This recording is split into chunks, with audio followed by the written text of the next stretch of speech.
InSight is now traveling at a velocity of 2,000 meters per second. Our InSight mission arrives at Mars, announcing the companies that will help us get to the moon, and the space station's next crew wraps up pre-launch activities. A few of the stories to tell you about this week at NASA. Touchdown confirmed.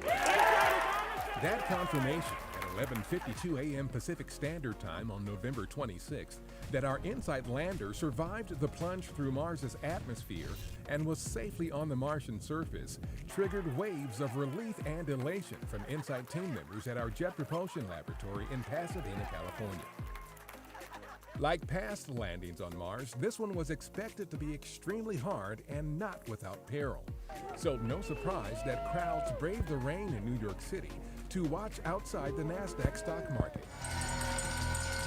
While inside, the mission was recognized during the closing bell.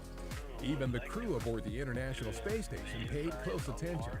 When the dust settled, this photo from the lander, showing the surrounding Elysium Planitia region, erased any lingering doubt the mission had indeed stuck a nearly flawless landing. Today was a great day for the United States of America. It was also a great day for our international partners. This was seen all around the world. Kudos for pulling that one off, and we are looking forward to what the data comes out of this mission. InSight will be the first mission to study the deep interior of Mars, which is expected to help us learn more about how Mars and other rocky celestial bodies formed, including Earth and our moon. The mission could teach us valuable science as we prepare for our next bold endeavor to send astronauts to the moon and later to Mars. The history books will be rewritten about the interior of Mars. And these first couple of pictures of a place no human has ever seen before also remind us that in order to do science, we have to be bold and we have to be explorers. Also a success was our Mars Cube 1 or MARCO experimental CubeSats that launched with InSight as a communications technology demonstration. The first CubeSats sent into deep space not only helped relay InSight's landing signal and surface photo back to Earth, but even captured an incredible image of Mars as they flew by the red planet. With landing complete, the InSight team will focus mainly on preparing to set the lander's instruments on the Martian ground. InSight is expected to start collecting science data within its first week.